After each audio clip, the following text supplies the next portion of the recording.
이스라엘이 한국에게 무릎 꿇고 싹싹 빌고 있는 상황이라고 하는데요. 핵무기를 가진 미국조차도 부러워한다는 한국 무기는 대체 어떤 걸까요? 무슨 일인지 바로 사연 들어보시죠. 잠깐 시청 전 구독 버튼 꼭 부탁드려요. 안녕하세요.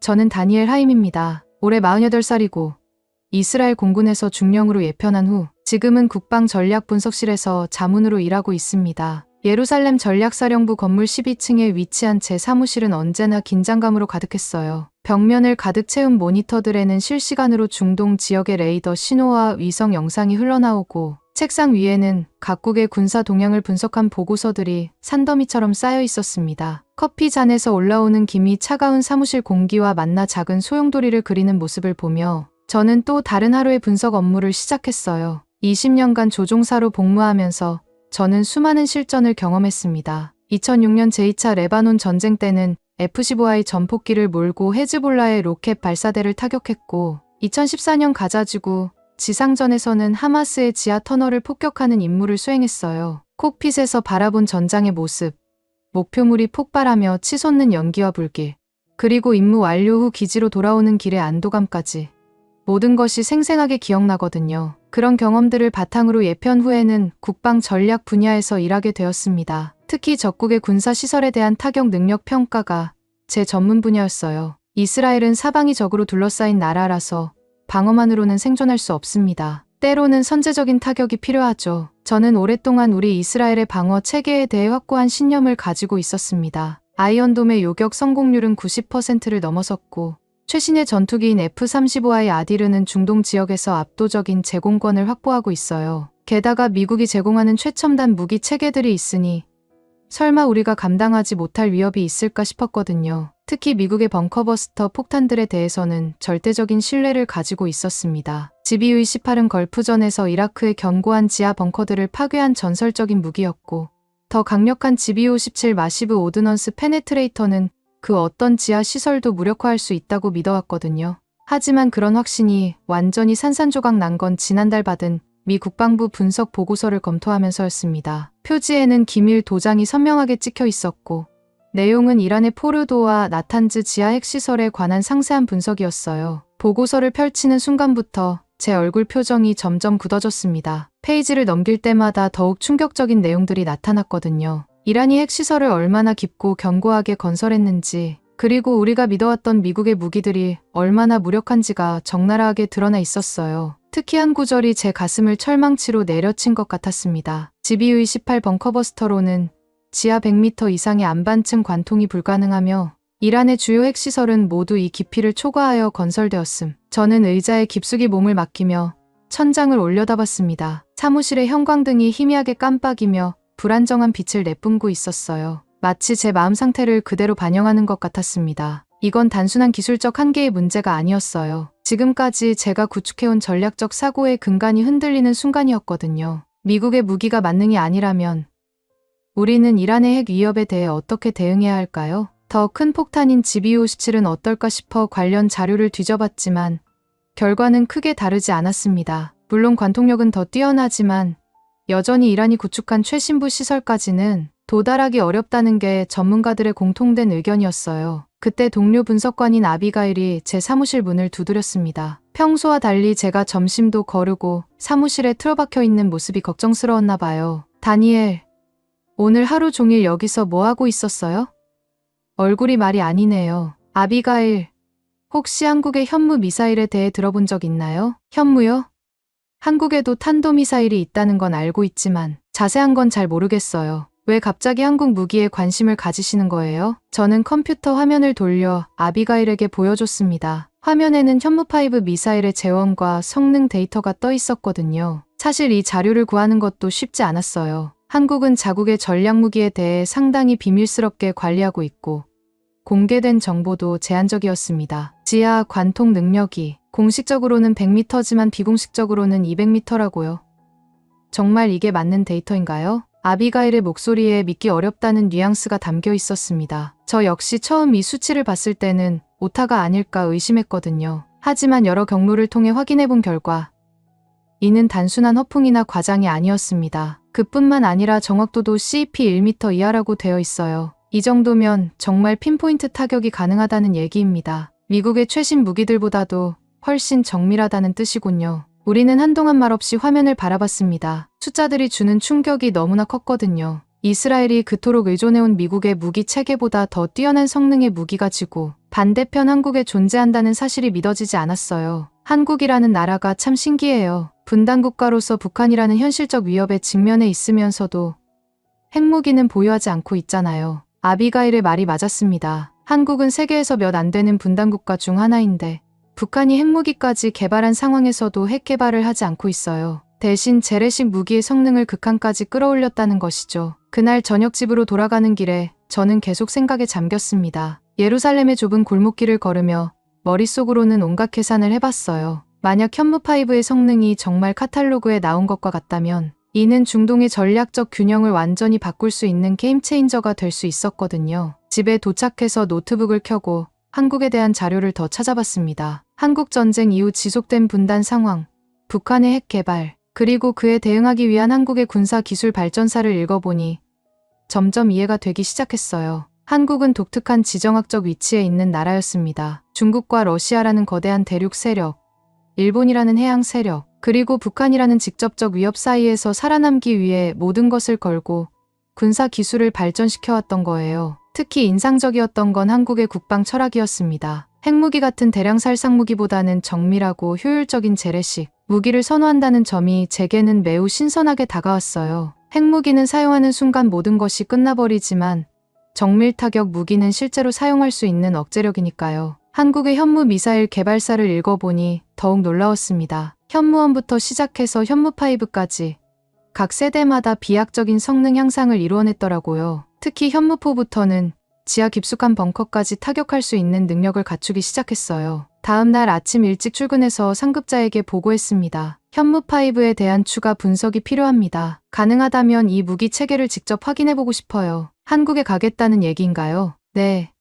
그렇습니다. 이란의 핵시설에 대한 타격 방안을 새롭게 검토해야 할 것 같아요. 상급자는 잠시 고민하더니 고개를 끄덕였습니다. 이란의 핵 위협이 갈수록 심각해지고 있는 상황에서 기존의 방법으로는 한계가 있다는 걸 모두가 알고 있었거든요. 그렇게 저의 한국행이 결정되었습니다. 하지만 이것이 단순한 무기 시찰이 아니라 제 인생관과 전략관을 완전히 뒤바꿀 경험의 시작이 될 줄은 그때 몰랐어요. 인천공항에서 내린 순간부터 모든 게 낯설고 신기했습니다. 겨울 찬바람이 얼굴을 스치며 지나갔지만 마음속은 오히려 뜨거웠거든요. 이번 방문은 공식적인 외교 채널을 통한 게 아니었어요. 대신 ADD, 즉 국방과학연구소의 민간 협력 파트너를 통해 비공식적으로 접촉했습니다. 이스라엘 국방무관이 개인적인 추천을 해줬거든요. 이스라엘에서 오신 분이시군요. 반갑습니다. ADD 관계자인 김 박사가 공항에서 저를 맞아주었어요. 40대 중반으로 보이는 분이었는데 안경 너머로 날카로운 눈빛이 인상적이었습니다. 멀리서 오셨는데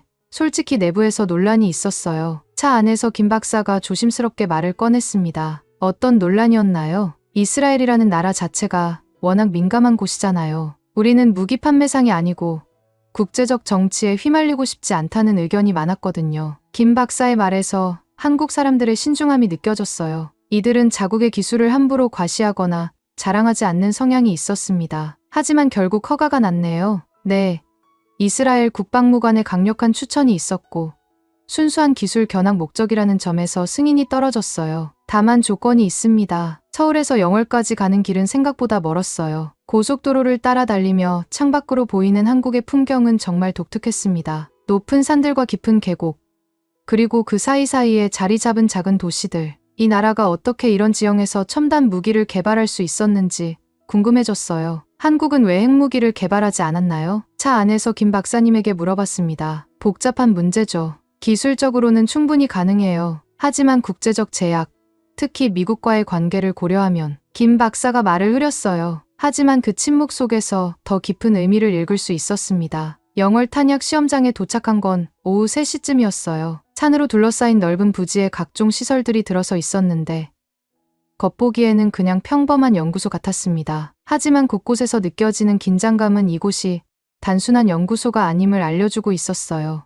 오늘 보여드릴 실험은 현무5의 시험 모의탄을 사용한 지하 관통 테스트입니다. 시험장 책임자인 이 박사가 설명해줬어요. 키가 크고 마른 체격의 50대 남성이었는데 말투에서 자신감이 느껴졌습니다. 실제 현무5를 보여주시는 건가요? 아니에요. 보안상 실제 미사일은 보여드릴 수 없고 대신 탄두 부분의 관통 능력만 테스트하는 모의탄을 사용합니다. 시험 준비 과정을 지켜보는 것만으로도 흥미로웠어요. 한국 연구원들의 작업 방식은 매우 체계적이고 정밀했습니다. 모든 과정이 치밀하게 계획되어 있었고 작은 실수도 용납하지 않는 분위기였어요. 저기 보이는 구조물이 목표물입니다. 이 박사가 가리킨 곳에는 거대한 콘크리트 구조물이 있었어요. 지하 100m 깊이를 모의한 구조물이라고 했는데 겉으로 봐서는 그냥 큰 덩어리 같았습니다. 실제 이란의 지하 핵시설과 비슷한 구조로 만들어졌나요? 공개할 수 있는 범위에서 말씀드리면 일반적인 지하 벙커보다는 훨씬 견고하게 설계되었어요. 안반층의 강도도 실제와 유사하게 맞춰놨고요. 드디어 실험이 시작되었습니다. 현무5 모의탄이 발사되는 순간 하늘을 가르는 소리가 귀를 찢을 듯했어요. 이스라엘에서 수많은 미사일 발사를 봤지만 이번만큼 긴장된 적은 없었습니다. 착탄까지 3초, 카운트다운이 들리고 곧이어 엄청난 굉음과 함께 땅이 흔들렸어요. 마치 지진이 일어나는 것 같았습니다. 연기와 먼지가 하늘로 치솟으며 시야를 가렸어요. 성공적으로 관통했습니다. 몇 분 후 확인 작업을 마친 연구원이 보고했어요. 모니터 화면에는 지하 깊숙이 뚫린 구멍의 모습이 선명하게 나타났습니다. 관통 깊이는 127m, 정확도는 목표점에서 0.8m 오차입니다. 저는 숨을 삼켰어요. GBU의 18로는 불가능했던 깊이를 현무5는 가볍게 뚫어버린 거였습니다. 진입각도 분석 결과도 나왔어요. 또 다른 연구원이 화면을 가리키며 설명했어요. 거의 수직으로 침투했고 관통 과정에서 탄두의 파편화도 최소화되었습니다. 이 정도면 지하 시설 내부의 핵심 장비들을 완전히 무력화할 수 있어요. 시험이 끝난 후 저는 이 박사에게 궁금했던 질문을 던졌습니다. 이런 기술력으로 왜 한국은 핵폭탄을 못 만들었나요? 기술적으로는 충분히 가능할 것 같은데요. 이 박사는 잠시 생각에 잠기더니 천천히 대답했어요. 못 만드는 게 아닙니다. 안 만드는 겁니다. 안 만든다고요? 네, 국제적 제약만 없다면 기술적으로는 시간 문제죠. 우리나라의 원자력 기술 수준을 보시면 알 거예요. 하지만 우리는 다른 길을 선택했습니다. 어떤 길이요? 평화를 위해서는 핵보다 핵 억제력이 중요하다고 믿습니다. 핵무기는 사용하는 순간 모든 게 끝나버려요. 하지만 정밀타격 무기는 실제로 사용할 수 있는 억제력이거든요. 이 박사의 말은 제게 큰 충격을 주었어요. 지금까지 제가 가지고 있던 전략적 사고와는 완전히 다른 접근법이었거든요. 그런 철학으로 현무 미사일을 개발하신 건가요? 그렇죠. 우리는 적을 완전히 파괴하는 무기가 아니라 적이 함부로 움직일 수 없게 만드는 무기를 원했어요. 그래서 정확성에 모든 것을 걸었습니다. 실험장을 떠나면서 저는 깊은 생각에 잠겼어요. 한국이라는 나라는 정말 독특했습니다. 핵무기를 만들 수 있는 능력이 있으면서도 만들지 않고 대신 그 어떤 핵무기보다도 정확하고 효과적인 무기를 개발해낸 거였어요. 한국 사람들은 참 신중하군요. 돌아가는 차 안에서 김 박사에게 말했습니다. 신중할 수밖에 없어요. 우리는 항상 큰 나라들 사이에서 살아남아야 했거든요. 중국, 러시아, 일본, 미국 이런 나라들 사이에서 독립을 유지하려면 힘도 있어야 하지만 지혜도 있어야 해요. 그래서 핵 대신 정밀무기를 선택하신 건가요? 그런 면도 있죠. 핵무기는 가지는 순간부터 모든 나라가 당신을 경계해요. 하지만 정밀무기는 다르거든요. 필요할 때만 사용할 수 있고 부작용도 최소화할 수 있어요. 서울로 돌아가는 길에 저는 창밖 풍경을 바라보며 많은 생각을 했어요. 한국의 산과 강, 그리고 그 사이에 자리 잡은 도시들을 보면서 이 나라가 어떻게 이런 놀라운 기술을 개발할 수 있었는지 이해가 되기 시작했습니다. 이들은 생존을 위해 모든 것을 걸었던 거예요. 분단이라는 현실, 주변 강대국들의 압박, 그리고 북한의 위협. 이 모든 것들이 한국을 더 강하게 만들었던 것이죠. 그날 밤 서울의 호텔에서 저는 오랫동안 잠들지 못했어요. 머릿속에는 오늘 본 실험의 장면들이 계속 맴돌았습니다. 그리고 이 박사가 했던 말들도 잊혀지지 않았어요. 핵보다 핵 억제력이 중요하다. 이 한마디가 제 가슴 깊숙이 박혔습니다. 지금까지 저는 더 강한 무기, 더 파괴적인 무기만이 진정한 억제력이라고 생각해왔거든요. 하지만 한국에서 본 것은 완전히 다른 접근법이었어요. 정확히 필요한 곳만 타격할 수 있는 무기, 민간인 피해는 최소화하면서도 적의 핵심 시설을 무력화할 수 있는 무기. 이것이야말로 21세기에 필요한 진정한 억제력이 아닐까요? 다음 날 아침, 저는 이스라엘로 돌아갈 준비를 하면서 한 가지 확신을 가지게 되었어요. 현무5는 단순한 무기가 아니라 새로운 전략적 사고의 산물이었습니다. 그리고 이 무기야말로 이란의 핵 위협에 대응할 수 있는 최선의 해답일지도 모른다는 생각이 들었어요. 하지만 동시에 복잡한 감정도 들었습니다. 미국의 우방국인 이스라엘이 미국 무기 대신 한국 무기에 관심을 보인다면 과연 미국은 어떤 반응을 보일까요? 그리고 한국은 과연 이스라엘에게 이런 첨단 무기를 제공할 의향이 있을까요? 이런 질문들이 머릿속을 맴돌면서 저는 앞으로 해야 할 일들이 만만치 않을 것임을 직감했어요. 텔아비브 벤구리온 공항에 착륙하는 순간 제 마음은 이미 보고서 작성에 몰두해 있었어요. 한국에서 목격한 현무5의 성능은 정말 충격적이었거든요. 하지만 동시에 이 정보를 어떻게 상부에 전달해야 할지 고민이 되었습니다. 다니엘, 어떠셨어요? 공항에서 저를 맞은 아비가일이 반갑게 인사했어요. 저와 함께 이란 핵시설 분석을 담당하고 있는 동료였죠. 정말 기대 이상이었습니다. 차 안에서 저는 한국에서 본 것들을 조심스럽게 설명하기 시작했어요. 물론 보안 때문에 구체적인 수치나 기술적 세부사항은 생략했지만 현무5의 핵심 능력만큼은 전달해야 했거든요. 지하 127m를 관통했다고요? 정말 그게 가능한 일인가요? 아비가일의 목소리에 믿기 어렵다는 뉘앙스가 담겨 있었어요. 저 역시 직접 보기 전까지는 반신반의했으니까 이해할 만했습니다. 제가 직접 확인했어요. 게다가 정확도도 1m 이내였고요. 하지만 더 놀라운 건 그들의 사고방식이었어요. 국방부 건물에 도착하자마자 저는 긴급 브리핑을 요청했어요. 이번 한국 방문에서 얻은 정보는 하루라도 빨리 공유되어야 할 중요한 내용이었거든요. 현무5라고요? 한국에 그런 무기가 있다는 건 알고 있었지만 브리핑룸에 모인 고위 관계자들의 표정은 반신반의하는 것 같았어요. 이들 대부분이 미국 무기에 대한 절대적 신뢰를 가지고 있었거든요. 직접 실험을 보셨다는 게 정말인가요? 작전부장인 모세 대령이 의심스러운 눈빛으로 물었습니다. 네. 제 눈으로 직접 확인했습니다. 지하 127m 관통, 정확도 0.8m 오차. 그런데 더 중요한 건 한국의 전략적 사고예요. 브리핑룸이 갑자기 조용해졌어요. 모든 사람들이 제 말의 의미를 이해하고 있었거든요. 어떤 의미인가요? 정보부장인 사라 준장이 몸을 앞으로 기울이며 물었어요. 한국은 북한이라는 핵보유국과 대치하고 있으면서도 핵무기를 만들지 않았어요. 대신 핵시설을 정밀하게 타격할 수 있는 재래식 무기를 개발한 거죠. 그게 우리와 무슨 관련이 있나요? 이란 핵시설에 대한 완전히 새로운 접근법을 제시해주는 거예요. 핵으로 핵을 막는 게 아니라 정밀 타격으로 핵을 무력화시키는 방법 말입니다. 브리핑이 끝난 후 저는 개인 사무실로 돌아가 더 자세한 보고서를 작성하기 시작했어요. 한국에서 본 것들을 정리하면서 놀라운 사실을 하나 더 발견했습니다. 한국의 미사일 기술이 단순히 미국 기술의 모방이 아니라는 점이었어요. 오히려 독창적인 설계 철학을 바탕으로 한 완전히 새로운 접근법이었거든요. 며칠 후 흥미로운 소식이 들려왔어요. 폴란드가 러시아의 우크라이나 침공에 대응하기 위해 한국으로부터 대규모 무기를 도입하기로 했다는 뉴스였습니다. K2 전차와 K9 자주포, 그리고 FA-50 경공격기까지 포함된 대규모 패키지 딜이었어요. 폴란드가 왜 갑자기 한국 무기를 선택했을까요? 아비가일이 뉴스를 보며 궁금해했어요. 아마도 납기 때문일 거예요. 독일이나 미국 방산업체들은 우크라이나 전쟁 특수로 주문이 밀려서 몇 년은 기다려야 하거든요. 하지만 한국은 달라요. 어떻게 다른가요? 한국은 북한이라는 현실적 위협 때문에 항상 전시 체제를 유지하고 있어요. 그래서 생산 라인이 이미 가동 중이고 빠른 납기가 가능한 거죠. 더 중요한 건 폴란드의 선택이 유럽 방산업계에 미친 충격이었어요. 독일의 레오파르트이나 프랑스의 르클레르 같은 전통적인 서구 무기 대신 아시아의 무기를 선택한 거였으니까요. 한국이 정말 대단하네요. 이제 세계적인 방산 강국이 된 건가요? 그렇다고 봐야겠어요. 특히 대량 생산 능력과 가격 경쟁력에서는 이미 서구를 압도하고 있어요. 하지만 저에게는 다른 의미가 있었어요. 폴란드의 한국 무기 도입이 성공한다는 것은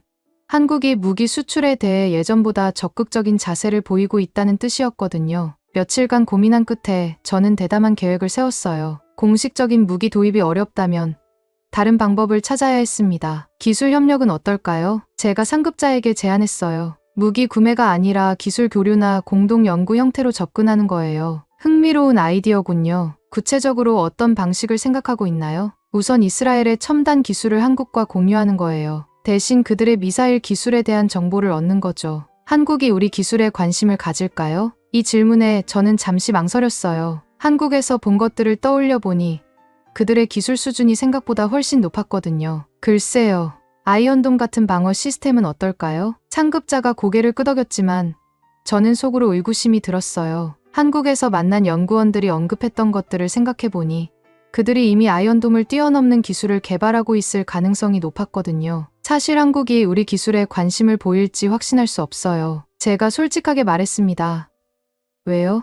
한국의 기술 수준이 생각보다 훨씬 높아요. 특히 레이더와 방공 시스템 분야에서는 이미 우리와 비슷하거나 더 나을 수도 있어요. 상급자의 표정이 놀란 것으로 바뀌었어요. 그렇다면 우리가 제공할 수 있는 게 무엇이 있을까요? 실전 경험이요. 한국은 기술은 뛰어나지만 실제 전투에서 검증된 경험이 부족해요. 우리는 수십 년간 실전을 치러왔잖아요. 그렇게 저희 두 번째 한국 방문 계획이 시작되었어요. 이번에는 단순한 견학이 아니라 구체적인 협력 방안을 논의하기 위한 방문이었습니다. 하지만 준비 과정에서 예상치 못한 장애물이 나타났어요. 미국 측에서 우려를 표명한 거였습니다. 이스라엘이 왜 갑자기 한국과 그렇게 가까워지려는 건가요? 미국 국방부 관계자가 비공식 채널을 통해 문의왔어요. 순수한 기술 교류 목적입니다. 하지만 타이밍이 좀 이상하지 않나요? 이란 핵 문제가 심각해지는 시점에 미국의 우려는 이해할 만했어요. 그들 입장에서는 이스라엘이 미국 무기 대신 한국 무기에 관심을 보이는 게 달갑지 않을 테니까요. 우리는 여전히 미국을 가장 중요한 동맹국으로 생각하고 있습니다. 그렇다면 굳이 한국과 협력할 이유가 있나요? 우리가 제공하는 무기로도 충분하지 않나요? 이 질문에 어떻게 대답해야 할지 고민이 되었어요. 솔직히 말하면 미국 무기로는 이란의 지하 핵시설을 완전히 무력화하기 어렵다는 게 진실이었거든요. 하지만 그렇게 직접적으로 말할 수는 없었습니다. 다양한 옵션을 검토하는 것뿐입니다. 미국과의 협력이 우선이라는 점은 변하지 않아요. 결국 미국의 양해를 얻는 데 성공했지만 조건이 있었어요. 한국과의 모든 협력 내용을 미국과 공유해야 한다는 것이었습니다. 복잡한 외교적 절차를 거쳐 두 번째 한국 방문이 성사되었어요. 이번에는 단순한 기술 견학이 아니라 구체적인 협력 방안을 논의하는 자리였습니다. 하지만 한국 측의 반응은 예상보다 훨씬 신중했어요. 특히 제가 아이언돔 기술 협력을 제안했을 때의 반응이 인상적이었거든요. 아이언돔 기술이요? ADD의 김 박사가 미묘한 미소를 지으며 말했어요. 감사한 제안이지만 저희는 이미 비슷한 시스템을 개발하고 있어요. 아마 성능상으로는 아이언돔을 뛰어넘을 것 같은데요. 정말요? 네. 천궁 시스템의 최신 버전이에요. 요격률이나 대응 가능한 위협의 범위에서 아이언돔보다 우수한 성능을 보이고 있어요. 저는 당황스러웠어요. 제가 한국에 제공할 수 있다고 생각했던 기술이 이미 그들에게는 필요 없는 것이었거든요. 그렇다면 우리가 도움이 될 수 있는 분야가 있을까요? 김 박사는 잠시 생각에 잠기더니 조심스럽게 말했어요. 실전 운용 경험이요. 기술적으로는 저희가 앞서 나갈 수 있지만 실제 전투에서의 검증은 부족해요. 이스라엘은 수십 년간 실전을 경험해왔잖아요. 그런 경험 공유라면 가능할 것 같은데요. 하지만 현무 미사일 같은 전략무기 기술 공유는 어려워요. 이건 국가 기밀 중의 기밀이거든요. 저는 실망감을 감출 수 없었어요. 폴란드가 성공적으로 한국 무기를 도입할 수 있었던 것은 나토라는 안전망과 러시아라는 명확한 위협 때문이었습니다. 하지만 이스라엘의 상황은 훨씬 복잡했어요. 그럼에도 불구하고 협력할 수 있는 분야가 있을 거예요. 김 박사가 위로하듯 말했어요. 예를 들어 전술 운용이나 정보 분석 같은 소프트웨어적인 부분에서는 서로 도움이 될 수 있을 것 같아요. 하지만 저에게는 현무5의 핵심 기술이 필요했어요. 이란의 핵시설을 무력화할 수 있는 유일한 해답이었거든요. 혹시 제한적이라도 현무 미사일의 일부 기술을 공유할 수 있을까요? 죄송하지만 그건 정말 어려워요. 정부 차원에서도 극도로 민감하게 관리하고 있는 기술이거든요. 결국 구체적인 성과 없이 두 번째 한국 방문을 마쳐야 했어요. 하지만 완전히 허탕은 아니었습니다. 한국의 기술 수준과 그들의 전략적 사고를 더 깊이 이해할 수 있었거든요. 돌아가는 비행기 안에서 저는 깊은 생각에 잠겼어요. 한국은 분명 우리에게 필요한 기술을 가지고 있었지만 그들을 설득하는 것은 생각보다 훨씬 어려울 것 같았습니다. 그럼에도 불구하고 포기할 수는 없었어요. 이란의 핵 위협은 갈수록 심각해지고 있었고 미국의 기존 무기만으로는 한계가 명확했거든요. 저는 다른 접근 방법을 모색해야 했어요. 이스라엘로 돌아온 지 일주일이 지났지만 저는 여전히 한국에서의 경험을 정리하느라 바빴어요. 특히 현무5에 대한 분석 보고서를 작성하면서 점점 더 확신이 들었습니다. 이 무기야말로 이란의 위협에 대한 게임 체인저가 될 수 있다는 확신 말이에요.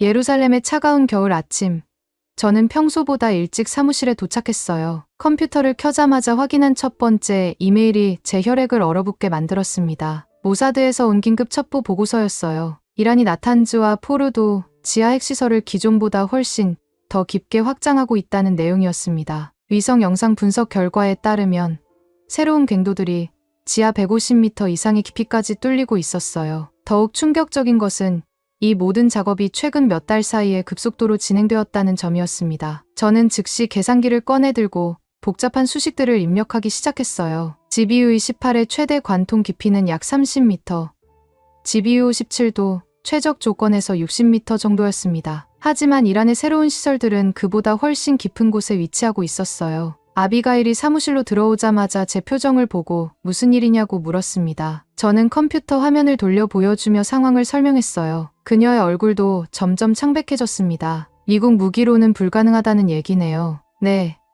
물리적으로 불가능해요. 하지만 한국의 현무5라면 저는 한국에서 목격한 실험 결과를 떠올렸습니다. 127m 관통, 0.8m 오차. 그 놀라운 수치들이 이제는 단순한 기술적 호기심이 아니라 이스라엘의 생존과 직결된 문제가 되었어요. 같은 날 오후 국방부에서 긴급 안보회의가 소집되었습니다. 회의실에는 국방장관, 총참모장, 모사드 국장, 그리고 각 군 정보부장들이 모였어요. 분위기는 무겁고 긴장감이 감돌았습니다. 모사드 국장이 이란의 최신 핵 개발 현황에 대해 브리핑했어요. 우라늄 농축 순도가 60%를 넘어섰고 핵무기 제조에 필요한 90% 농축에 도달하기까지 몇 개월밖에 남지 않았다는 분석이었습니다. 더욱 심각한 것은 새로운 지하 시설들이 기존의 모든 타격 수단을 무력화시킬 정도로 깊고 견고하게 건설되고 있다는 점이었어요. 국방장관이 현재 보유한 무기들로 이란 핵시설을 타격할 수 있는지 물었을 때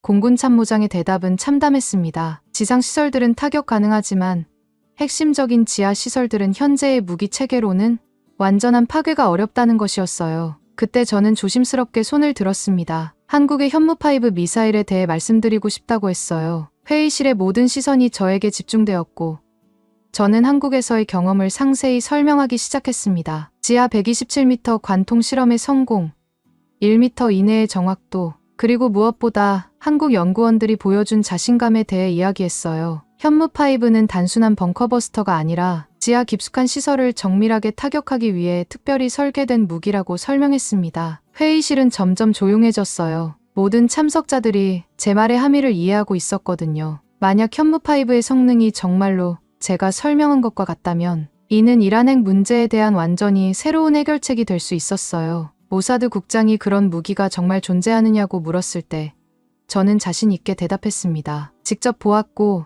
실험 결과를 확인했다고 말이에요. 하지만 동시에 한국에서 이런 무기를 구매하는 것은 매우 어려울 것이라고 덧붙였습니다. 한국은 중동 정치에 개입하기를 극도로 꺼리는 나라였어요. 특히 이스라엘 팔레스타인 문제는 그들에게 매우 민감한 사안이었습니다. 게다가 현무5 같은 전략 무기는 국가 기밀 중에 기밀로 분류되어 있었거든요. 총리가 다른 방법은 없느냐고 물었을 때 저는 당분간은 어려워 보인다고 솔직하게 답했어요. 하지만 중동 정세가 안정화되고 한국의 대외 정책이 변화한다면 언젠가는 가능성이 있을 수도 있다고 덧붙였습니다. 회의가 끝난 후 저는 특별한 임무를 부여받았어요. 한국과의 관계를 지속적으로 유지하면서 장기적인 관점에서 현무5 도입 가능성을 모색해보라는 것이었습니다. 당장은 불가능하더라도 미래를 위한 씨앗을 심어놓으라는 의미였어요. 다음 날부터 저는 한국과의 접촉 방법을 모색하기 시작했어요. 공식적인 외교 채널을 통해 조심스럽게 접근했지만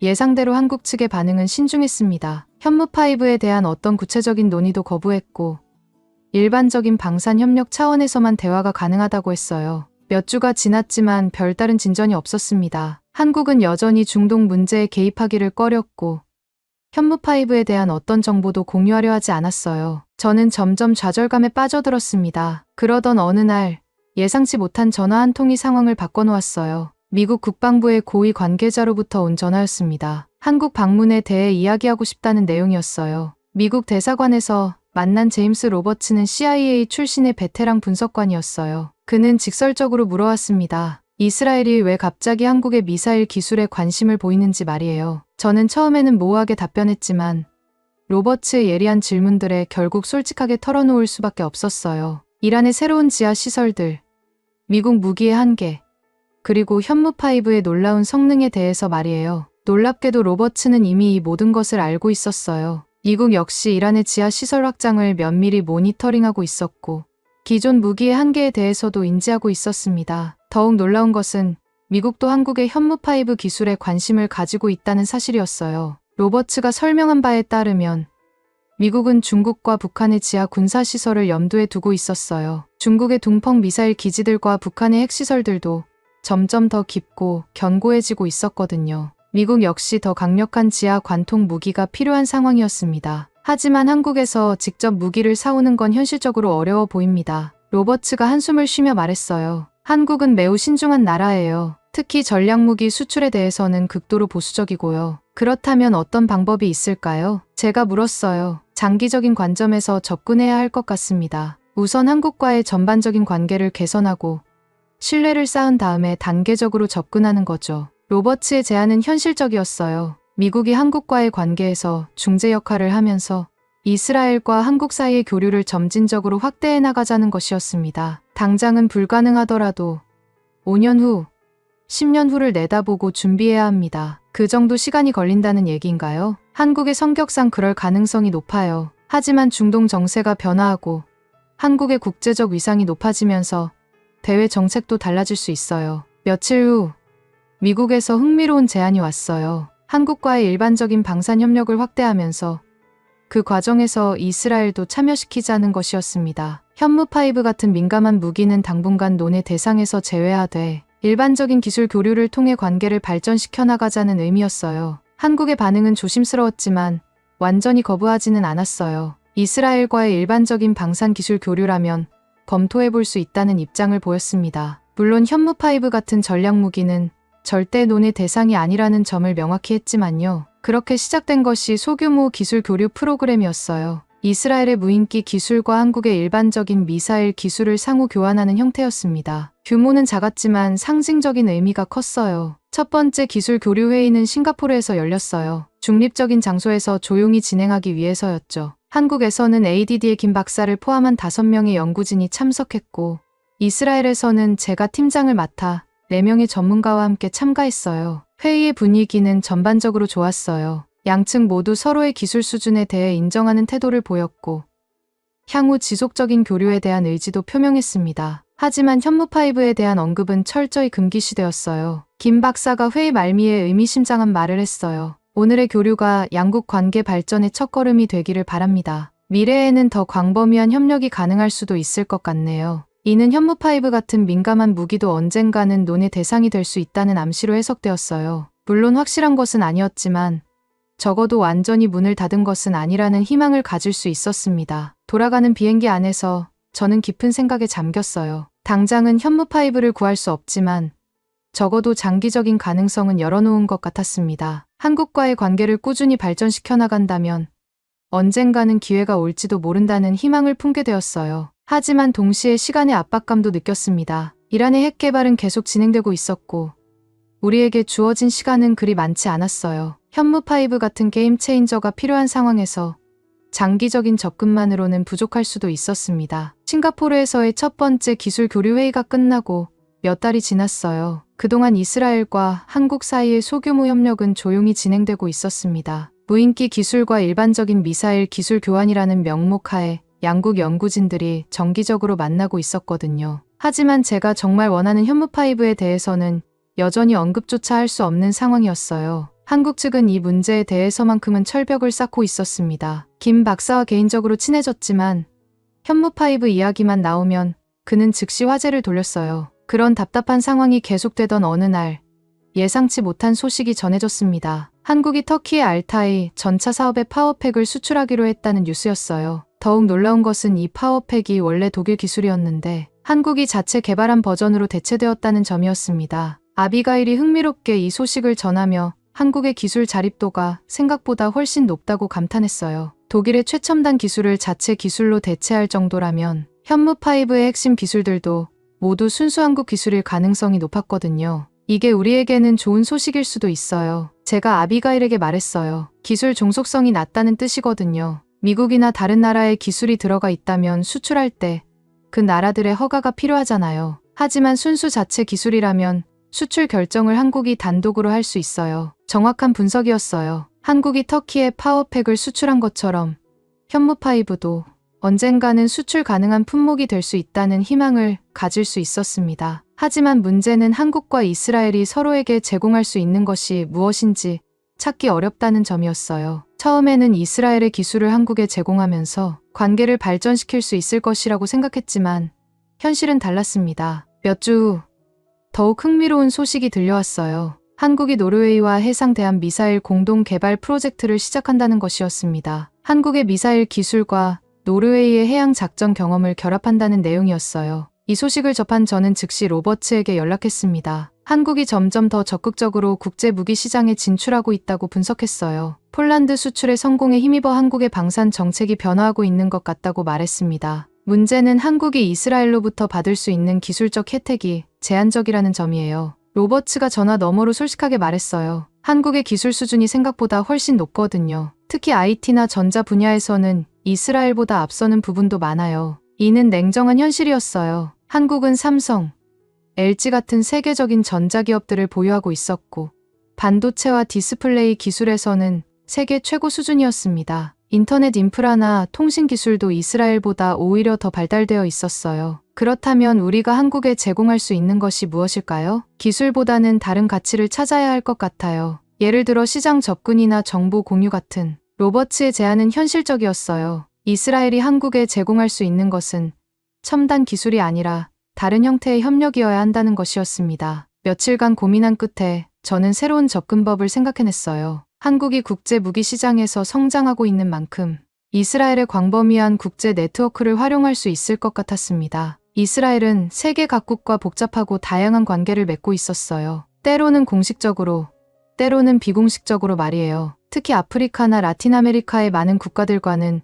오랜 협력 관계를 유지하고 있었습니다. 제가 김 박사에게 연락해서 제안한 것은 이것이었어요. 이스라엘이 한국의 방산 수출을 중개하거나 지원하는 역할을 할 수 있다는 것이었습니다. 한국이 직접 접근하기 어려운 시장들에 이스라엘이 다리 역할을 해주는 거죠. 김 박사의 반응은 흥미로웠어요. 이는 한국에게도 실질적인 도움이 될 수 있는 제안이었거든요. 한국의 방산업체들은 기술력은 뛰어나지만 해외 마케팅 경험은 상대적으로 부족했어요. 구체적으로 어떤 시장을 염두에 두고 계시나요? 김 박사가 관심을 보이며 물었어요. 우선 아프리카 시장이 유망할 것 같아요. 이스라엘은 아프리카 여러 나라들과 오랜 협력 관계를 맺고 있거든요. 실제로 이스라엘은 아프리카 대륙의 많은 국가들과 농업 기술, 의료 지원, 그리고 보안 분야에서 협력하고 있었어요. 이런 관계를 바탕으로 한국의 무기 시스템을 소개할 수 있을 것 같았습니다. 한국의 K9 자주포나 K2 전차 같은 무기들은 아프리카 시장에서도 충분히 경쟁력이 있을 거예요. 제가 설명했어요. 가격 대비 성능이 뛰어나고 유지보수도 상대적으로 간단하거든요. 김 박사는 이 제안을 긍정적으로 검토해보겠다고 했어요. 한국의 방산업체들도 새로운 시장 개척에 관심이 많다고 덧붙였습니다. 몇 주 후 실제로 한국의 하나디펜스에서 이스라엘에 연락이 왔어요. 아프리카 시장 진출에 대한 구체적인 협력 방안을 논의하고 싶다는 내용이었습니다. 이는 저에게 새로운 기회였어요. 비록 현무5에 대한 직접적인 논의는 아니었지만 한국과의 실질적인 협력 관계를 구축할 수 있는 기회였거든요. 첫 번째 구체적인 성과는 가나에서 나왔어요. 이스라엘이 오랫동안 농업기술 지원을 해온 가나 정부가 새로운 자주포 도입을 검토하고 있었는데 저희가 한국의 K9 자주포를 추천한 것이었습니다. 가나 정부는 처음에는 한국 무기에 대해 잘 몰랐지만 이스라엘의 추천과 폴란드에서의 성공 사례를 듣고 관심을 보이기 시작했어요. 실제로 한국에서 데모를 보고 난 후에는 도입을 확정했습니다. 이 성공은 한국 측에 깊은 인상을 남겼어요. 김 박사가 직접 전화해서 감사를 표할 정도였습니다. 이스라엘의 도움이 없었다면 가나 시장은 생각도 못했을 거예요. 이제 시작일 뿐이에요. 앞으로 더 많은 협력이 가능할 것 같은데요. 제가 답했어요. 그런데 혹시 한국도 이스라엘에 도움을 줄 수 있는 분야가 있을까요? 이는 제가 정말 듣고 싶었던 질문이었어요. 한국이 이스라엘에게 무엇을 제공할 수 있는지에 대한 것이었거든요. 한국의 조선 기술은 정말 뛰어나잖아요. 김 박사가 생각해보며 말했어요. 이스라엘도 해군력 강화에 관심이 많을 텐데 혹시 함정 건조 분야에서 협력이 가능할까요? 이는 흥미로운 제안이었어요. 한국의 조선 기술은 정말로 세계 최고 수준이었고 이스라엘 해군도 새로운 함정들이 필요한 상황이었거든요. 구체적으로 어떤 종류의 함정을 염두에 두고 계시나요? 코르벳함이나 호위함 정도요. 이스라엘 해군의 주력함들이 노후화되고 있다고 들었거든요. 김 박사의 정보는 정확했어요. 이스라엘 해군의 사하르급 코르벳함들은 이미 20년 이상 된 구형 함정들이었고 교체가 시급한 상황이었습니다. 한국의 인천급 호위함이나 대구급 호위함 기술을 응용하면 이스라엘에 맞는 함정을 만들 수 있을 것 같아요. 이는 정말 윈윈이 될 수 있는 협력이었어요. 한국은 해외 함정 수출 실적을 쌓을 수 있고 이스라엘은 합리적인 가격에 우수한 함정을 확보할 수 있었거든요. 몇 달에 걸친 검토 끝에 실제로 한국의 현대중공업과 이스라엘 해군 사이의 차세대 코르벳함 건조에 대한 예비 협의가 시작되었어요. 물론 구체적인 계약까지는 시간이 더 필요했지만 적어도 가능성을 확인한 셈이었습니다. 이런 성과들이 쌓이면서 한국과 이스라엘 사이의 관계는 점점 더 밀접해졌어요. 단순한 기술 교환을 넘어서 실질적인 비즈니스 파트너십으로 발전하고 있었거든요. 그런 분위기 속에서 김 박사가 조심스럽게 꺼낸 이야기가 있었어요. 다니엘, 혹시 이스라엘이 정말로 필요로 하는 무기가 따로 있나요? 이는 제가 그토록 기다려왔던 질문이었어요. 드디어 현무5에 대해 이야기할 수 있는 기회가 온 것 같았습니다. 사실 있긴 있어요. 제가 조심스럽게 답했어요. 이란의 지하 핵시설 문제 때문에 고민이 많거든요. 너무 깊고 견고해서 기존 무기로는 한계가 있어요. 김 박사는 잠시 침묵했어요. 그도 제가 무엇을 원하는지 짐작하고 있었을 테니까요. 그런 용도의 무기라면 정말 민감한 문제예요. 물론 알고 있어요. 당장 어떻게 해달라는 게 아니라 장기적으로 가능성이 있는지 궁금해서요. 글쎄요. 시간이 많이 필요할 것 같아요. 그리고 여러 조건들이 맞아야 하고요. 김 박사가 신중하게 말했어요. 하지만 양국 관계가 지금처럼 계속 발전한다면 언젠가는 모르죠. 이는 명확한 답변은 아니었지만 적어도 완전한 거절도 아니었어요. 희망의 여지를 남겨둔 대답이었습니다. 몇 주 후 한국에서 국제 방산 전시회가 열린다는 소식이 들려왔어요. 아시아 최대 규모의 방산 전시회로 전 세계 방산업체들이 참가할 예정이었습니다. 김 박사가 저를 이 전시회에 초청했어요. 한국의 최신 방산 기술들을 직접 볼 수 있는 기회라고 했습니다. 물론 현무5는 전시되지 않겠지만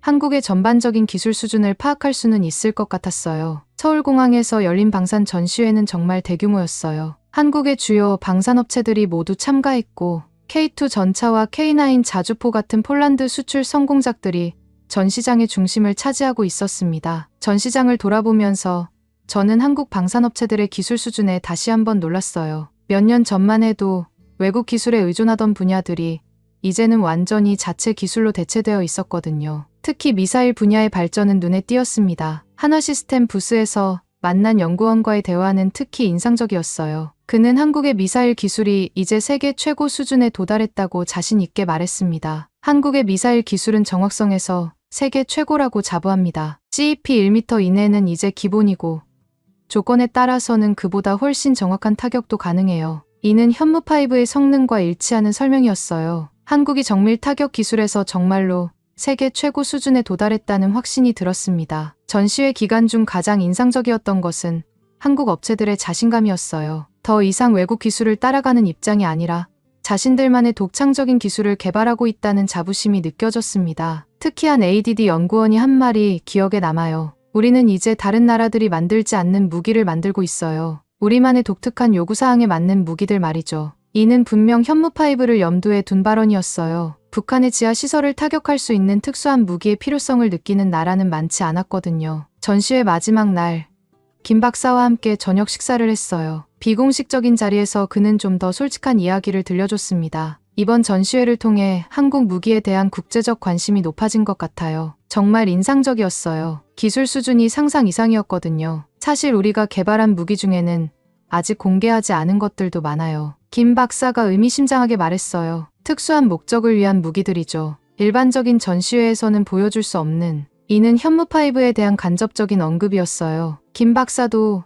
제가 무엇에 관심이 있는지 정확히 알고 있었거든요. 언젠가는 그런 특수한 무기들도 필요로 하는 나라들과 공유할 수 있을까요? 제가 조심스럽게 물었어요. 김 박사는 잠시 생각에 잠기더니 천천히 대답했어요. 지금처럼 양국 관계가 계속 발전한다면 불가능하지는 않을 것 같아요. 특히 서로에게 도움이 되는 협력이 계속된다면 말이죠. 이는 희망적인 신호였어요. 당장은 불가능하더라도 장기적으로는 가능성이 있다는 뜻이었으니까요. 한국을 떠나는 비행기 안에서 저는 이번 방문의 의미를 되새겨봤어요. 비록 현무5에 대한 구체적인 약속을 받아낸 것은 아니었지만 적어도 한국과의 관계에서 상호 이익이 되는 협력 모델을 만들어낸 것은 큰 성과였어요. 앞으로도 이런 식의 협력을 계속 확대해 나간다면 언젠가는 현무5 같은 특수 무기에 대한 논의도 가능해질 것 같았습니다. 물론 시간이 많이 걸리겠지만 적어도 방향성은 찾은 셈이었어요. 이스라엘로 돌아온 후 몇 주가 지났지만 저는 여전히 한국에서의 경험을 소화하느라 바빴어요. 한국과의 실질적인 협력 관계가 구축되기 시작했지만 정작 가장 필요한 현무5에 대해서는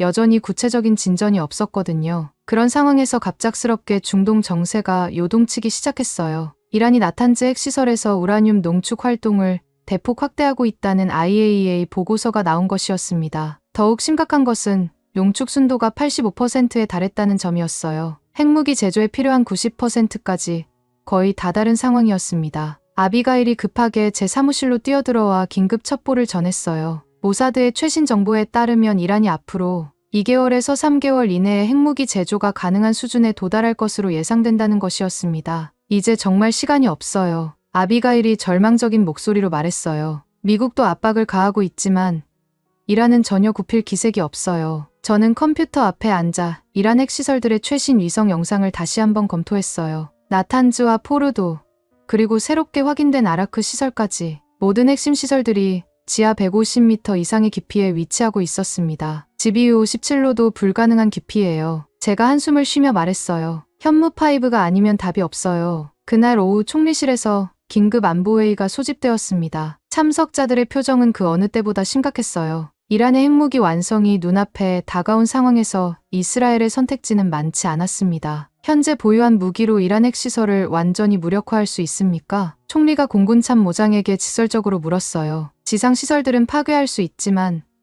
지하 깊숙한 핵심 시설들은. 공군 참모장이 말을 흐렸어요. 모든 사람이 그 의미를 알고 있었습니다. 그렇다면 다른 대안은 무엇입니까? 총리의 목소리에 초조함이 스며 있었어요. 그때 제가 조심스럽게 발언했습니다. 한국의 현무5 미사일이라면 가능합니다. 하지만 한국에서 이 무기를 구매하는 것은 현재로서는 불가능해 보입니다. 회의실이 무거운 침묵에 빠졌어요. 유일한 해결책이 손에 닿지 않는 곳에 있다는 현실이 모든 참석자들을 좌절시켰습니다. 국방장관이 입을 열었어요. 미국과 공동작전은 어떻습니까? 미국도 같은 문제를 안고 있어요. 그들의 무기로도 한계가 있거든요. 모사드 국장이 답했어요. 회의는 별다른 결론 없이 끝났지만 저는 새로운 임무를 받았어요. 한국으로부터 현무5를 확보할 수 있는 방법을 찾아보라는 것이었습니다. 시간 제한은 2개월이었어요. 다음 날부터 저는 한국과의 모든 접촉 채널을 총동원했어요. 김 박사를 비롯해 그동안 알게 된 한국의 관계자들에게 이스라엘의 절박한 상황을 전달했습니다. 하지만 반응은 예상대로 신중했어요. 현무5 같은 전략무기는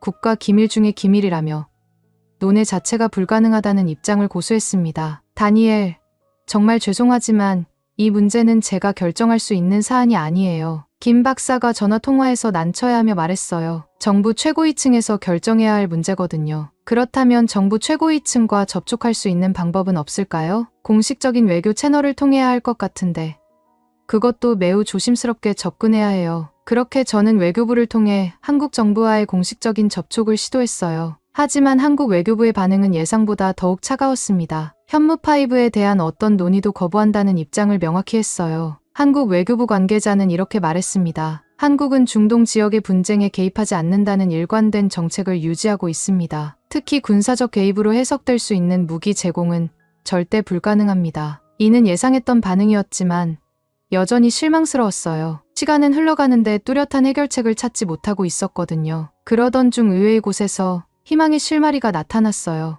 미국의 로버츠로부터 온 전화였습니다. 다니엘, 혹시 시간 있나요? 중요한 이야기가 있어서요. 워싱턴에서 만난 로버츠는 평소보다 진지한 표정이었어요. 미국도 이란 문제로 골치 아파하고 있어요. 현재 상황으로는 완벽한 핵시설 파괴가 어렵거든요. 그래서요? 한국의 현무5에 대한 미국의 입장이 바뀌었어요. 이전에는 단순한 관심 수준이었지만 이제는 절실하게 필요한 상황이 됐거든요. 로버츠가 설명한 바에 따르면 미국 국방부가 중국의 지하 군사시설에 대한 새로운 정보를 입수했다고 했어요. 예상보다 훨씬 더 깊고 견고한 지하 기지들이 건설되고 있었고 미국의 기존 무기로는 대응이 어려운 상황이었다는 것입니다. 그래서 미국이 공식적으로 한국에 현무5 기술 협력을 요청하기로 했어요. 한국이 받아들일까요? 미국의 공식 요청을 한국이 완전히 무시하기는 어려울 거예요. 물론 조건이 있겠지만요. 로버츠의 계획은 이런 것이었어요. 미국이 한국과 현무5 기술 협력을 진행하면서 그 과정에서 이스라엘도 참여시키는 것이었습니다. 3국 공동 프로젝트 형태로 만들어서 이스라엘의 참여를 자연스럽게 만들자는 전략이었어요. 하지만 한국이 이스라엘의 참여를 받아들일까요? 그게 문제죠. 하지만 방법이 있어요. 로버츠가 신비로운 미소를 지으며 말했어요. 이스라엘이 이란 핵시설에 대한 최신 정보를 제공하는 거예요. 한국에게도 유용한 정보가 될 수 있거든요. 이는 흥미로운 제안이었어요. 한국도 북한의 핵시설에 대해서는 관심이 많았고 이스라엘의 핵시설 분석 경험은 한국에게도 도움이 될 수 있었거든요. 며칠 후 실제로 미국 국방부에서 한국에 공식적인 현무5 기술 협력 요청을 했다는 소식이 들려왔어요. 동시에 이스라엘이 핵시설 분석 기술을 제공하는 조건으로 이 프로젝트에 참여하고 싶다는 의사도 전달되었습니다. 한국의 반응은 예상보다 신중했어요. 즉답을 피하며 내부 검토가 필요하다고 했지만 완전히 거절하지는 않았어요. 이는 긍정적인 신호로 해석되었습니다. 몇 주간의 비공식적인 협상 끝에 한국에서 조건부 협력 의사를 표명했습니다. 현무5의 핵심 기술은 절대 공개할 수 없지만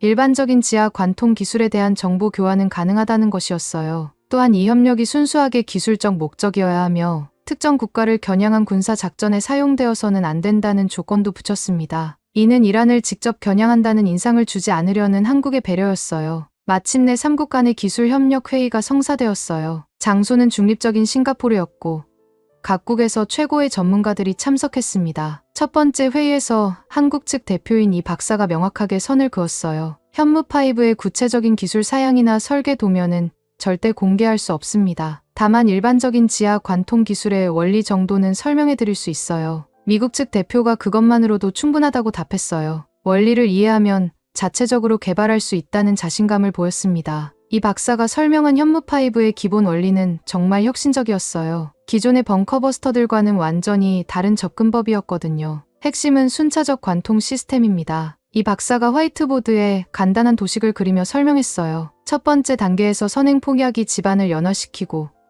두 번째 단계에서 특수 관통체가 더 깊숙이 침투합니다. 세 번째 단계에서는 정확한 깊이에서 주폭약이 터지죠. 각 단계 사이의 시간 간격은 어떻게 조절하나요? 미국 측 전문가가 물었어요.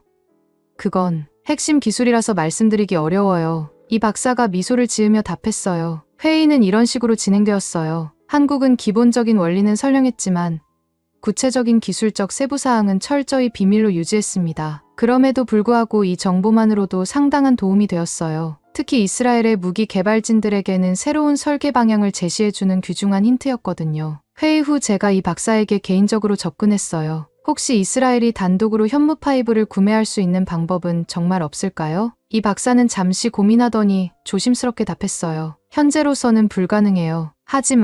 하지만 정세가 변화하고 한국의 정책이 바뀐다면 몇 년 후에는 모르죠. 몇 년이라고 하면 최소 5년은 걸릴 것 같아요. 그것도 여러 조건들이 맞아야 하고요. 5년이라는 시간은 너무 길었어요. 이란의 핵무기 완성을 기다릴 수 있는 시간이 아니었거든요. 더 빠른 방법은 정말 없을까요? 제가 간절하게 물었어요. 이 박사는 주변을 둘러보더니 목소리를 낮춰 말했어요. 비공식적인 채널이라면. 하지만 정말 위험한 방법이에요. 어떤 방법인가요? 제3국을 통한 우회 구매요. 한국에서 다른 나라로 수출한 후 그 나라에서 이스라엘로 재수출하는 방식이죠. 이는 정말 위험한 방법이었어요. 발각되면 외교적으로 큰 문제가 될 수 있었거든요. 하지만 현무5 같은 전략무기를 한국이 제3국에 수출할 리가 있을까요? 그게 문제죠. 현무5는 아마 앞으로도 수출하지 않을 거예요. 너무 민감한 무기거든요. 결국 제자리였어요. 어떤 방법을 써도 현무5를 확보하는 것은 현실적으로 불가능해 보였습니다. 싱가포르에서 이스라엘로 돌아가는 비행기 안에서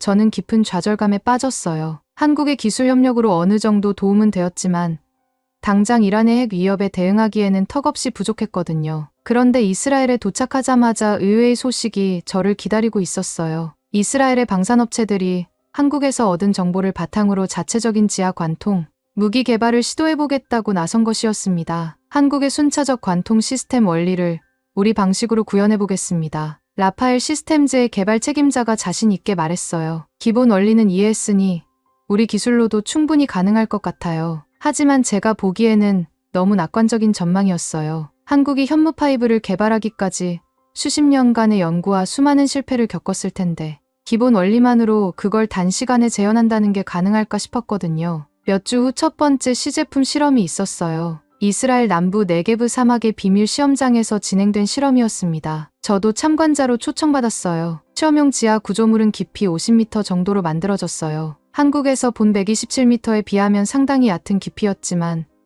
첫 번째 시도치고는 무난한 설정이었습니다. 발사 순간부터 뭔가 이상했어요. 미사일이 목표 지점에 명중하긴 했지만 폭발 패턴이 예상과 달랐습니다. 한국에서 본 것처럼 순차적으로 터지는 대신 거의 동시에 모든 폭약이 폭발해버렸어요. 결과는 참담했습니다. 지하 20m까지밖에 관통하지 못했거든요. 기존의 미국제 벙커버스터와 크게 다르지 않은 수준이었어요. 타이밍 조절에 문제가 있었나 봅니다. 개발 책임자가 실망스러운 표정으로 말했어요. 다음 실험에서는 지연 신관을 조정해보겠습니다. 두 번째 실험은 한 달 후에 진행되었어요. 이번에는 지연 신관의 타이밍을 더 정밀하게 조절했다고 했습니다. 하지만 결과는 첫 번째보다 오히려 더 나빴어요. 미사일이 지표면에서 폭발해버려서 관통 자체가 이루어지지 않았거든요. 신관 시스템이 복잡하다 보니 오작동이 발생한 것 같습니다. 기술진들이 머리를 갸우뚱하며 원인 분석에 들어갔어요. 세 번째, 네 번째 실험도 마찬가지였어요. 매번 다른 문제가 발생했지만 한국의 현무5 같은 성능은 전혀 나오지 않았습니다. 가장 좋았던 결과도 지하 35m 관통이 전부였어요. 생각보다 훨씬 복잡한 기술이네요. 개발진들이 좌절하기 시작했어요. 단순히 원리만 안다고 해서 쉽게 구현할 수 있는 게 아닌 것 같아요. 저는 이런 결과를 예상하고 있었어요. 한국이 현무5를 개발하면서 겪었을 수많은 시행착오와 노하우는 몇 차례의 기술, 설명만으로는 전수될 수 없는 것이었거든요. 6개월 동안 10여 차례의 실험을 진행했지만 결과는 모두 실망스러웠어요. 최고 성능도 지하 40m 관통이 고작이었습니다. 이는 이란의 150m 지하 시설에는 턱없이 부족한 수준이었어요. 결국 프로젝트 책임자가 백기를 들었습니다. 현재 우리 기술 수준으로는 한국의 현무5와 같은 성능을 구현하기 어려울 것 같습니다. 그렇다면 다른 방법을 찾아야겠군요. 국방장관이 무거운 표정으로 말했어요. 그렇게 이스라엘의 독자적인 지하 관통 무기 개발 프로젝트는 무산되었어요. 한국의 기술이 생각보다 훨씬 더 정교하고 복잡했던 것입니다. 결국 우리는 현실적인 대안을 모색할 수밖에 없었어요. 미국의 최신형 GBU-57 마시브 오드넌스 페네트레이터를 대량으로 도입하기로 했습니다. 비록 이란의 최신부 시설은 완전히 파괴하지 못하더라도 적어도 핵 개발을 상당히 지연시킬 수는 있을 것이었거든요. 완벽한 해결책은 아니지만 현재로서는 최선의 선택인 것 같습니다. 공군 참모장이 체념에 가까운 목소리로 말했어요. 다수의 GBU-17을 연속으로 투하하면 어느 정도 효과는 있을 거예요. 저는 이런 결과가 아쉬웠지만 어쩔 수 없다는 것도 알고 있었어요. 현무5 같은 첨단 무기는 하루아침에 개발될 수 있는 것이 아니었거든요. 한국이 수십 년에 걸쳐 축적한 기술과 경험을 단시간에 따라잡는다는 것은 무리였습니다. 그날 밤 집에서 저는 오랫동안 창밖을 바라보며 생각에 잠겼어요. 한국의 기술력이 정말 대단하다는 것을 새삼 깨달았습니다. 겉으로는 단순해 보이는 원리라도 실제로 구현하기까지는 엄청난 기술적 노하우가 필요한 것이었어요. 아마도 현무5는 앞으로도 한국만이 보유할 수 있는 독특한 무기로 남을 것 같았습니다. 다른 나라들이 쉽게 모방할 수 없는 한국만의 독창적인 기술의 결정체였던 거죠. 이란 문제는 여전히 해결되지 않았지만 적어도 한 가지는 확실해졌어요. 한국의 기술력과 그들이 개발한 현무5의 가치를 제대로 인정하게 되었다는 점이었습니다. 언젠가 기회가 된다면 정말로 한국과 진정한 파트너십을 구축해야겠다는 다짐을 하게 되었어요. 이스라엘의 독자적인 지하 관통 무기 개발이 실패로 돌아간 지 몇 개월이 지났어요. 그동안 중동 정세는 더욱 악화되었고 이란의 핵 개발도 예상보다 빠른 속도로 진행되고 있었습니다. 결국 우리는 현실적인 대안으로 미국의 GBU-57을 대량 도입하기로 했지만 모든 사람이 이것만으로는 충분하지 않다는 것을 알고 있었어요. 그런 상황에서 저는 예상치 못한 곳에서 새로운 기회를 발견하게 되었습니다. 텔아비브에서 열린 국제방산 포럼에 연사로 참석한 것이 계기였어요. 포럼의 주제는 21세기 전략무기의 진화였는데 각국의 군사 전문가들과 방산업체 관계자들이 모여 최신 기술 동향을 논의하는 자리였습니다. 저는 지하시설에 대한 정밀 타격 기술이라는 제목으로 발표를 맡았어요. 발표 준비를 하면서 저는 이번 기회를 최대한 활용해 보기로 했습니다. 단순히 이론적인 내용만 다루는 것이 아니라 현실적인 위협과 그에 대한 대응 방안까지 포함해서 이야기하기로 한 거죠. 발표 당일 강당에는 예상보다 많은 사람들이 참석했어요. 미국, 유럽, 아시아 각국의 전문가들뿐만 아니라 언론인들도 상당수 참석해 있었습니다. 특히 제 눈에 띈 것은 한국 언론사 기자들이었어요. 현재 중동 지역에서 가장 심각한 안보 위협은 무엇일까요? 저는 이런 질문으로 발표를 시작했어요. 표면적으로는 미사일이나 드론 공격 같은 것들이 주목받지만 정말 위험한 것은 지하 깊숙한 곳에 숨겨진 대량 살상무기 시설들입니다. 청중들의 표정이 진지해졌어요. 모든 사람이 제가 어디를 겨냥하고 있는지 알고 있었거든요. 현재 기술로는 지하 100m 이상의 시설을 완전히 무력화하는 것이 거의 불가능합니다. 미국의 최강 벙커버스터조차 한계가 있어요. 저는 이란 핵시설의 구체적인 예를 들지는 않았지만 청중들은 충분히 이해할 수 있었습니다. 그렇다면 해결책은 무엇일까요? 더 큰 폭탄을 만드는 것일까요? 아니면 완전히 새로운 접근법이 필요한 것일까요? 이때 저는 한국의 현무5를 직접 언급하지는 않았지만 순차적 관통 시스템의 개념에 대해 설명했어요. 물론 구체적인 기술적 세부사항은 생략했지만 기본적인 아이디어는 전달했습니다. 이론적으로는 다단계 관통 시스템이 해답이 될 수 있습니다. 하지만 이를 실제로 구현하는 것은 극도로 어려운 일이죠. 발표가 끝난 후 질의응답 시간에 다양한 질문들이 쏟아졌어요. 대부분은 기술적인 내용이었지만 한 가지 흥미로운 질문이 있었습니다. 현재 그런 기술을 보유한 국가가 실제로 존재합니까? 한국 언론사 기자가 던진 질문이었어요. 저는 잠시 망설이다가 신중하게 답했습니다. 이론적으로는 가능하다고 봅니다. 특히 지하시설에 대한 현실적 위협에 직면한 국가들이라면 충분히 개발할 동기가 있겠죠. 이는 한국을 직접 언급하지 않으면서도 암시하는 발언이었어요. 포럼이 끝난 후 뜻밖의 일이 일어났어요. 한국 언론사 기자가 저에게 개별 인터뷰를 요청한 것이었습니다.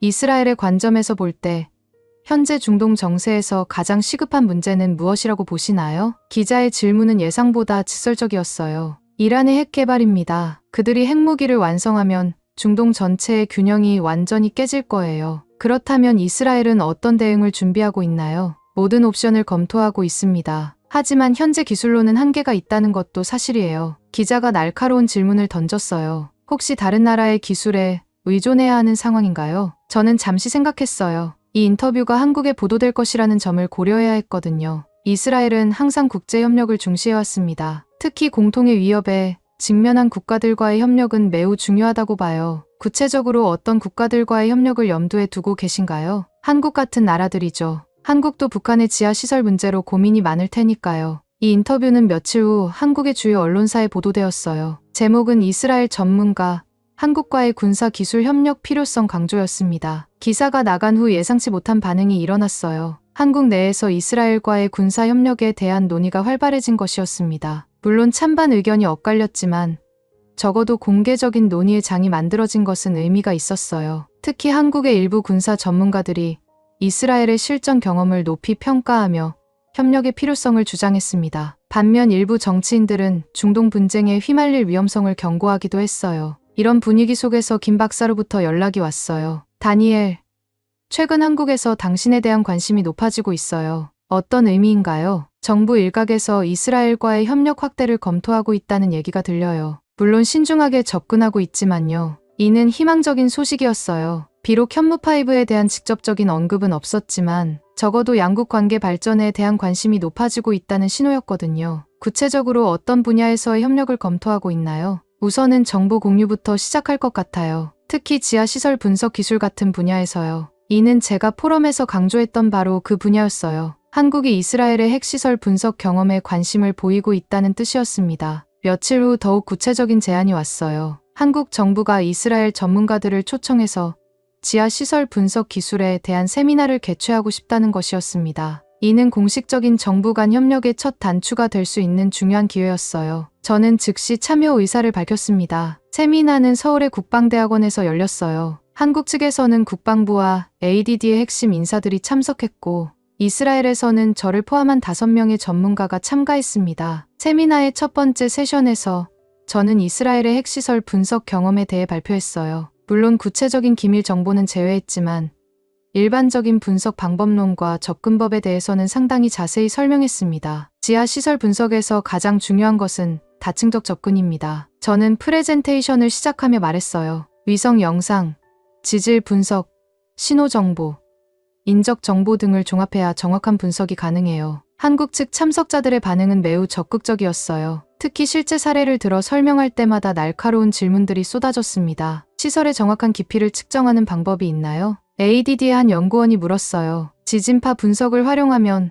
어느 정도 가능해요. 인공적인 진동을 만들어서 지하 구조를 파악하는 거죠. 그 정확도는 어느 정도인가요? 조건에 따라 다르지만 대략 5m에서 10m 오차 범위 내에서 측정 가능해요. 이런 식의 기술적 논의가 이틀간 계속되었어요. 한국 측은 이스라엘의 실전 경험에서 나온 노하우에 큰 관심을 보였고, 이스라엘 측은 한국의 첨단 분석 기술에 감탄했습니다. 세미나의 마지막 날, 비공식 만찬이 열렸어요. 술이 조금 들어간 분위기에서 좀 더 솔직한 대화가 오갔습니다. 사실 우리도 북한의 지하 시설 때문에 고민이 많아요. 한국 국방부의 한 국장이 털어놓았어요. 워낙 깊고 견고하게 만들어서 기존 무기로는 한계가 있거든요. 이스라엘도 마찬가지예요. 이란의 시설들이 점점 더 깊어지고 있어서 제가 맞장구를 쳤어요. 혹시 이스라엘에서 새로운 무기 개발을 시도해 본 적이 있나요? 시도는 해봤지만 생각보다 훨씬 어려웠어요. 저는 솔직하게 인정했어요. 한국의 기술이 정말 대단하다는 걸 깨달았어요. 한국 측 인사들이 뿌듯한 표정을 지었어요.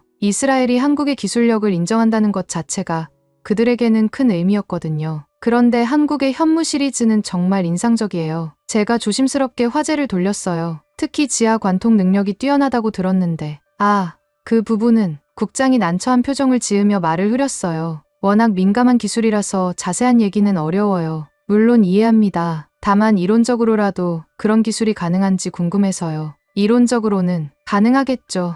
하지만 실제 구현은 다른 문제고요. 이런 식의 우회적인 대화가 계속되었어요. 누구도 현무5를 직접 언급하지는 않았지만 모든 사람이 무슨 이야기를 하고 있는지 알고 있었습니다. 세미나가 끝난 후 김 박사와 개인적인 시간을 가졌어요. 이번 세미나는 정말 유익했어요. 김 박사가 만족스러운 표정으로 말했어요. 한국 정부에서도 긍정적으로 평가하고 있어요. 그렇다면 앞으로도 이런 협력이 가능할까요? 충분히 가능할 것 같아요. 특히 정보 공유 분야에서는 서로에게 도움이 될 수 있을 것 같고요. 그런데 혹시 더 구체적인 협력도 가능할까요? 제가 조심스럽게 물었어요. 김 박사는 잠시 생각하더니 천천히 답했어요. 글쎄요. 시간이 더 필요할 것 같아요. 하지만 양국 관계가 지금처럼 계속 발전한다면 얼마나 걸릴까요? 정확히 말하기는 어렵지만 아마 몇 년은 걸릴 거예요. 그것도 여러 조건들이 맞아야 하고요. 몇 년이라는 시간은 여전히 길었지만 적어도 완전히 불가능한 것은 아니라는 희망을 가질 수 있었어요. 서울에서 텔아비브로 돌아가는 비행기 안에서 저는 이번 방문의 성과를 정리해봤어요. 현무5에 대한 구체적인 약속을 받아낸 것은 아니었지만 적어도 한국과의 관계가 한층 더 발전했다는 것은 분명했습니다. 무엇보다 중요한 것은 한국 정부 내에서 이스라엘과의 협력에 대한 관심이 높아지고 있다는 점이었어요. 이런 분위기가 지속된다면 언젠가는 정말로 현무5 같은 특수 무기에 대한 논의도 가능해질 수 있을 것 같았습니다. 하지만 동시에 현실적인 문제도 인정해야 했어요. 이란의 핵 개발은 계속 진행되고 있었고 한국과의 협상만으로는 당장의 위협에 대응하기 어려운 상황이었습니다. 결국 미국의 GBU-57에 의존할 수밖에 없다는 현실을 받아들여야 했어요. 그럼에도 불구하고 포기할 수는 없었습니다. 한국과의 관계를 계속 발전시켜 나가면서 장기적인 관점에서 진정한 파트너십을 구축해 나가는 것이 제가 할 일이었어요. 언젠가는 한국의 놀라운 기술력과 이스라엘의 실전, 경험이 만나서 새로운 가능성을 열어줄 수 있을 것이라는 믿음을 가지고 말이에요. 서울에서의 성공적인 세미나가 끝나고 몇 개월이 지났어요. 그동안 한국과 이스라엘 사이의 협력은 꾸준히 발전하고 있었지만 여전히 현무5에 대한 직접적인 논의는 금기시되고 있었습니다. 하지만 저는 포기하지 않고 다른 방법을 모색하고 있었어요. 그러던 중 놀라운 소식이 들려왔습니다. 이란이 우라늄 농축 순도 90%를 달성했다고 발표한 것이었어요. 이는 핵무기 제조에 필요한 최소 기준에 도달했다는 의미였습니다. 더욱 충격적인 것은 이란이 이미 상당한 양의 고농축 우라늄을 보유하고 있다는 정보였어요. 이제 정말 시간이 없어요. 아비가일이 급박한 목소리로 말했어요. 모사드 추정으로는 이란이 2개월에서 3개월 이내에 첫 번째 핵무기를 완성할 수 있을 것 같아요. 이 소식은 이스라엘 전체를 충격에 빠뜨렸어요. 그동안 이론적 위협으로만 여겨졌던 이란의 핵무기가 현실이 되어버린 거였거든요. 같은 날 저녁, 총리실에서 긴급 안보회의가 소집되었습니다. 참석자들의 표정은 그 어느 때보다 심각했어요. 이제는 정말로 결단을 내려야 할 시점이 다가온 것이었습니다. 현재 상황에서 우리의 선택지는 무엇입니까? 총리가 무거운 목소리로 물었어요. 현실적으로는 군사적 옵션밖에 남지 않았습니다. 국방장관이 답했어요. 외교적 해결은 이미 한계에 도달했어요. 현재 보유한 무기로 선제 공격을 할 경우 성공 가능성은 어느 정도입니까? 지상시설은 80% 이상 파괴 가능합니다. 하지만 지하 깊숙한 핵심 시설들은 공군 참모장이 말을 흐렸어요. 60% 정도의 성공률을 기대할 수 있을 것 같습니다. 60%라는 숫자는 여전히 불확실했지만 다른 선택의 여지가 없는 상황이었어요. 이스라엘은 항상 이런 어려운 결정을 내려야 하는 나라였거든요. 그때 모사드 국장이 중요한 정보를 추가했어요. 미국이 비공식적으로 작전 지원 의사를 밝혔습니다. 최신형 GBU-57을 추가로 제공하겠다고 하더군요. 이는 반가운 소식이었어요. 미국의 지원이 있다면 성공 가능성을 더 높일 수 있었거든요. 미국의 조건은 무엇입니까? 총리가 물었어요. 공식적으로는 관여하지 않는다는 것입니다. 하지만 무기 지원과 정보 공유는 해주겠다고 하더군요. 회의는 미국의 지원을 받아 현재 보유한 무기 체계로 최대한의 효과를 거두는 방향으로 결론이 났어요. GBU-57을 포함한 모든 가용한 벙커버스터를 동원해서 이란의 핵시설을 타격하기로 한 것이었습니다. 완벽한 해결책은 아니지만 현재로서는 최선의 선택입니다. 총리가 무거운 표정으로 말했어요. 적어도 이란의 핵 개발을 상당 기간 지연시킬 수는 있을 거예요. 회의가 끝난 후 저는 개인적으로 총리에게 보고했어요. 한국의 현무5는 정말 구할 수 없는 겁니까? 총리가 마지막 희망이라도 붙잡으려는 듯 물었어요. 현재로서는 불가능합니다. 최소 5년은 기다려야 할 것 같습니다. 그것도 여러 조건들이 맞아야 하고요. 5년. 긴 시간이군요. 총리가 깊은 한숨을 쉬었어요. 그렇지만 언젠가는 가능할 수도 있겠군요. 네.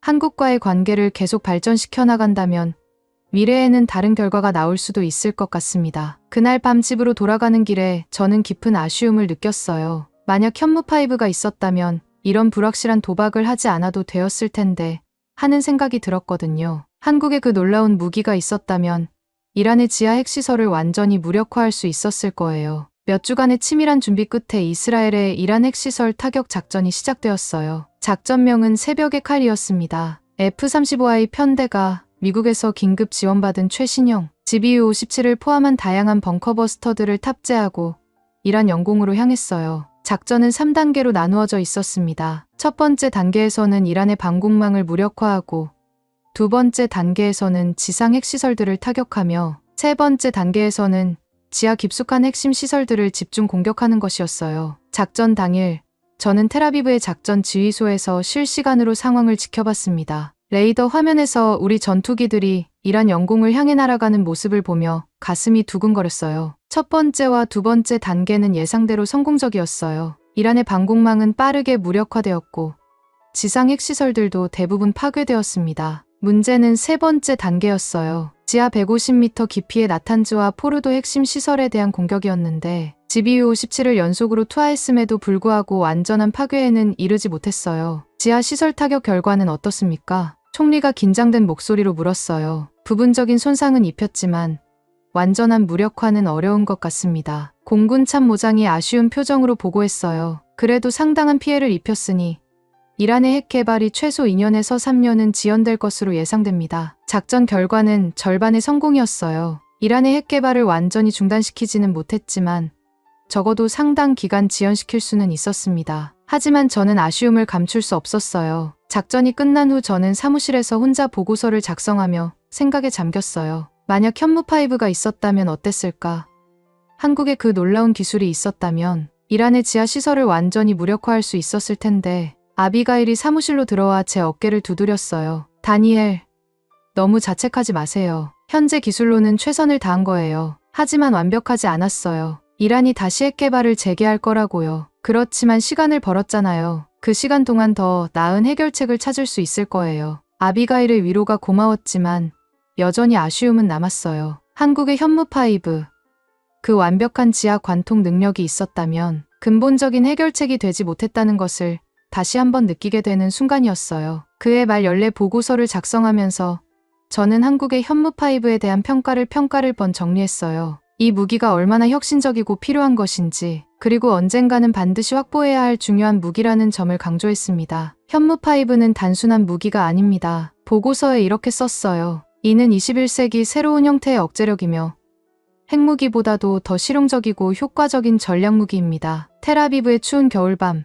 사무실에서 창밖을 바라보며 저는 미래에 대한 희망을 품었어요. 언젠가는 한국이 현무5를 수출하는 날이 올 것이고 그때 이스라엘이 진정한 파트너가 될 수 있기를 바라는 마음이었습니다. 한국은 핵을 갖지 않았지만 핵보다도 더 정밀하고 효과적인 무기를 만들어낸 나라였어요. 그들이 추구하는 정밀함으로 만드는 평화라는 철학이 언젠가는 중동에도 도달하기를 간절히 바랐습니다. 지금은 비록 그 놀라운 기술을 손에 넣을 수 없지만 미래에 대한 희망만큼은 포기하지 않을 거예요. 한국은 정밀함으로 세계를 지키고 있었고 저는 그날이 오기를 기다리며 준비를 계속할 것입니다. 지금까지 다니엘 하임 씨의 사연 어떠셨나요? 핵보다 핵 억제력이 중요하다던 한국연구원의 말처럼 한국은 핵을 갖지 않으면서도 핵보유국조차 긴장시키는 정밀한 억제력을 만들어냈습니다. 사용할 수 없는 핵무기보다 정확히 필요한 곳만 타격할 수 있는 현무5가 진정한 평화의 도구라는 것을 보여준 이야기였습니다. 여러분들의 생각을 댓글로 남겨주세요. 여러분의 관심이 더 좋은 콘텐츠를 만드는 원동력이 됩니다. 감동을 향한 여정,